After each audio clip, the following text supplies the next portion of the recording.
No Way Home. Not for Peter Parker. Nah. Right? Maybe. Alright, before we get into it, this is very, very, very, very, very spoiler talk, okay? So you've been warned. Go watch it first. I don't know how to review this without not spoiling it. So. Yeah, that's hard.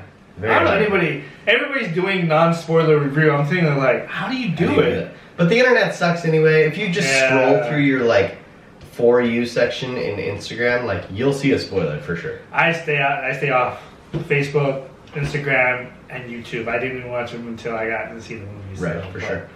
Spider-Man No Way Home. It is a third installment of Tom Holland Spider-Man version. We have, in all of our lifetime, we've had 3 Spider-Man.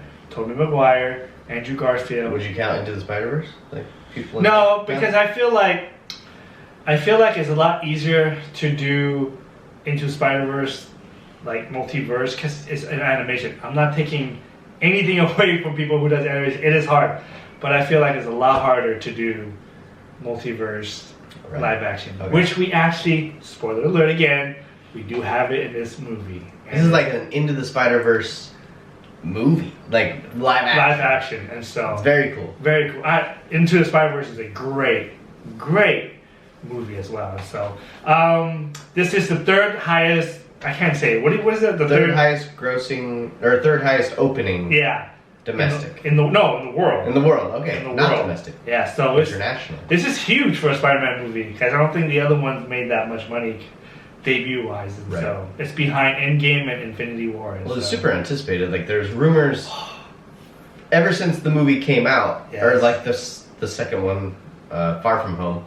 Ever since that one came out, there were so many rumors and fan theories that were like, "Oh, this could happen because this happened," and it just kind of snowballed into this like cluster of what I was like. That was a film theory, but I'm not sure like if that's real. So I went into this movie thinking nothing, like I'm expecting nothing, because like fan theories tend to let me down. I had prediction. I was right except for one, and that was that I thought Peter Parker, Tom Holland was going to get lost in a different multiverse or sacrifice himself and stay stuck in a different multiverse to save his friends or his, this world. I was wrong about that. I was a little bit right because technically Peter Parker is dead to a lot of people. He is gone. To a lot of he's forgotten. So in that sense, I'm right, but technicality-wise, I'm not. But so what does that do to people's past memories of him? They don't have any past memory of him. So even the Avengers, they don't have any past memory of. And this is how Spider-Man. Now, is it Peter Parker or Spider-Man? Peter Parker as Peter Parker. They know there's Spider-Man out there. They don't know if it's Peter Parker. Oh, I see. Okay. But here's the thing. This is a perfect transition for Sony to basically kind of like, well, if there's no more Peter Parker here, we can take Peter Parker into their universe, and the MCU can come up with Miles Morales. Miles Morales. I would love to see. So maybe that's who would you cast as Miles Morales? That is tough. Who would be a good Miles Morales? That's something I think it would be a new up and coming. Yeah, but so they kind of set this up. Now we don't know if Tom Holland's coming back. There is a little bit conflicting reports that he signed for 3 more and he didn't. So, but anyways, let's get into the movie. Spoiler again. If you haven't seen it, please go watch it again. Paul, tell me your first impression of this movie. Loved it. Loved it. Straight up, loved this movie. It gave enough fan service to where I was happy, and it used that fan service like to a useful level, not just saying, "Hey, here's this character," and they're gone. It was, although Matt Murdock's cameo was kind of like that. So Matt Murdock is Daredevil from the Netflix series. If you don't know that, that was really cool to see, though. He's back he's not back. He's in the MCU now. Kevin Feige confirmed it because there's a reason. You mentioned you haven't seen the last Hawkeye episode. Right. Watch that, and then you'll know why. Perfect. There's something that give me some of your favorite moment in this movie. There's so much. Dang it, man. Spoilers again. Oh my gosh, guys! To see 3 different Spider-Men just come together and fight all these types of villains, almost a perfect Sinister Six, was just mind-blowing to me. It was very cool to see. And one of my most favorite moments which made me kind of tear up, was when Andrew Garfield's Spider-Man caught MJ and gave her that little smile. Yeah. And it was just like that little moment, like Gwen's dead and he failed, but he didn't fail this time. Yeah. It's very emotional. I like that scene too. I knew it was going to be kind of a redemption from the trailer, because we kind of knew. I don't think it was going to be Peter to save her. I think it was going to give. This is like the worst kept secret in the world. We kind of like, even though Andrew Garfield said he's not in it, Tobey Maguire actually didn't say anything. He just doesn't talk to the media. Right. So, but Andrew was promoting his movie Tick Tick Boom, great movie, and people kept asking him, but he had to lie. And I don't mind. I don't blame him, dude. Like, I mean, come on. That's when I saw him and Tobey come together. I hate the people who clap in theaters. But I kind of had a 2-bit. Like, thank you. It's my childhood, you know, yeah. Tobey Maguire. And I love Andrew Garfield's Spider-Man. I thought he was really good. Yep. The movie wasn't good, but the chemistry with him and Gwen, there was only been 2 times that I cried, like cried hard. And this is when Amazing Spider-Man 2, when Gwen died. I cried. And, guys, when Aunt May died in this one, I knew she's gonna, because I honestly didn't see that coming. Well, but the thing is, there's no way she can survive that. And once she quoted the famous quote. Oh yeah. Well, so after that, I was like, yeah, she's gonna die. But like at the beginning of the movie, I was like, if someone had told me someone important is gonna die, I wouldn't have guessed her.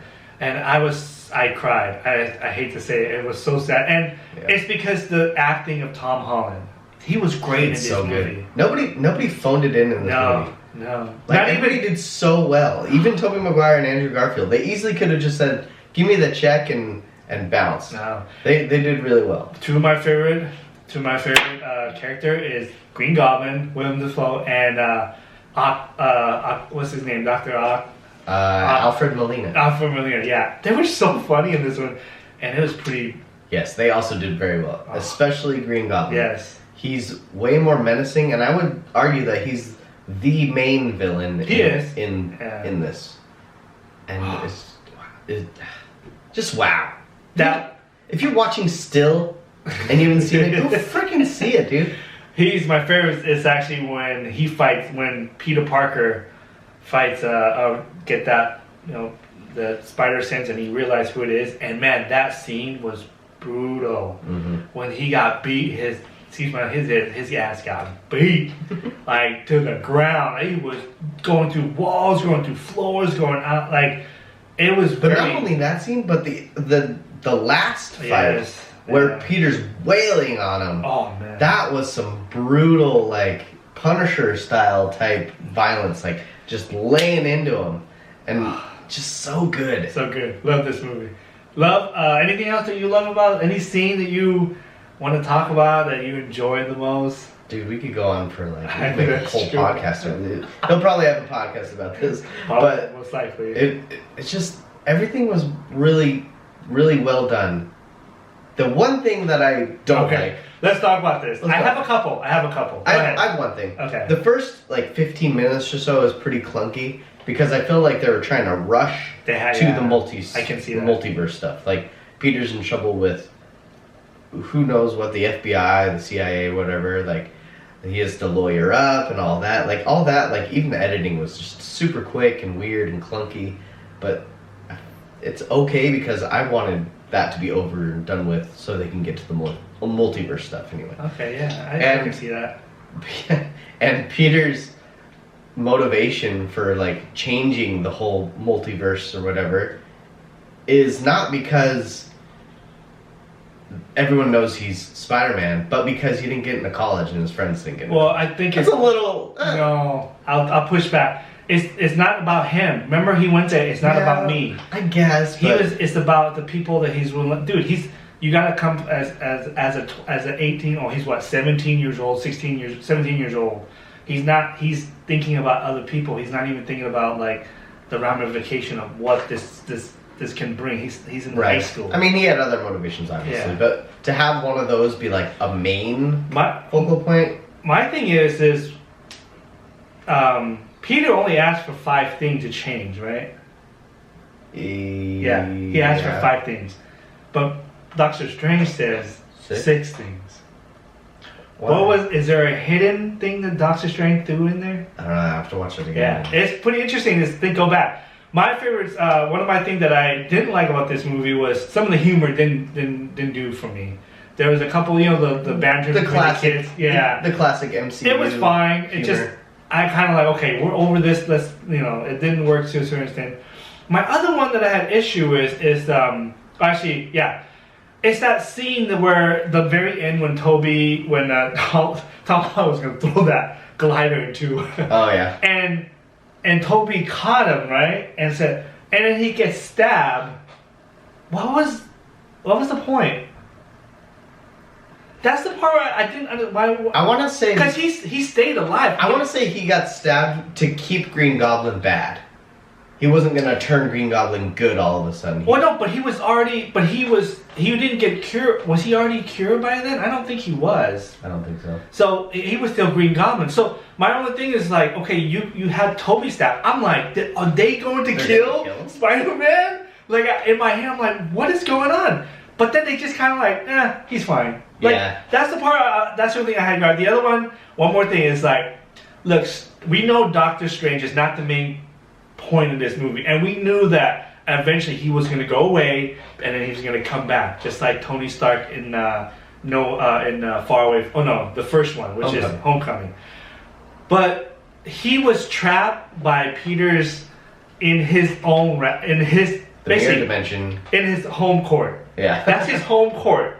And you're telling me that Peter got the best of him? He's supposed to be the supreme. What's that title that he has? He doesn't have it. He doesn't have it. That's the other one. Well, what? But on a technicality, which I love. Wong was funny. I just don't see Doctor Strange being trapped by Spider-Man. Not that Spider-Man isn't strong, and although I'm gonna go in my podcast, we're gonna talk because I can talk about this more. His spider sense. That's very important in this one. That's a change in the Marvel universe, and how that power he did use it way more in this movie than he has in the previous movies. And what he could do with that power was pretty interesting. But I mean, he's Doctor Strange, Sorcerer Supreme from the comics. He got trapped for 12 hours by a web. I get it that he got his thing taken away, but couldn't he still use his power? I don't understand. I don't know. Yeah, he kind of took an L. He took a few L's. Yeah, so especially Ned Leeds' character. Which is like... Ned Leeds, he took the ring and he pointed once and it sparked. I was like, this took the Sorcerer Supreme like a whole half of a movie to figure out, and all of a sudden Ned's able to... Well, one thing that did back up with that theory is that he did mention when he got to Doctor Strange's place, he said that my family has magic in his family. Ned said that. Okay. So I don't know if we take that as of like if they have some type of power. I don't know. I think that was just like a it's overstretched type of thing, but those are minor things. From the grand scheme of things, this movie was freaking awesome, man. Like I cried, I cheered. Everything, and I want to see it more. And so, anything else you want to cover? That's it. I think we've covered it all. Guys, go see it. Andrew Garfield and Tobey Maguire's back in screen. They got their redemption. Yeah. Because the third one sucks. The third one sucks, and like this Amazing Spider-Man 2. I like the first one. The first one was great. Second one was horrible. Yeah, but their characters definitely got some redemption. Yeah, I do agree. Rating. Opening night for all sure. of us. So go check it out, folks. It's really good. All right, later. Later.